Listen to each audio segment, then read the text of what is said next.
ice strip expert, but he's never had just 48 hours to build one before. And Joe doesn't believe it's even possible. We can build a strip that quick, $5,000, $3,000 or $4,000, things like that with a cap. I don't know if you guys realize how much shoveling that is. There is no way a guy with a bobcat can build a strip within 2 days. I'm kind of hungry. Oh, like they got pizza left.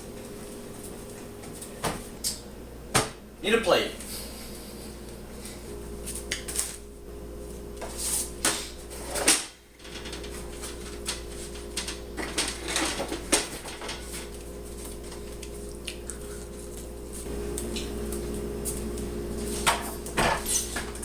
I'm sure thirsty. I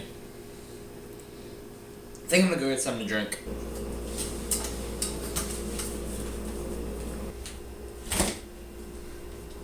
Whoa, dude, this stuff is insane. Oh, whoa.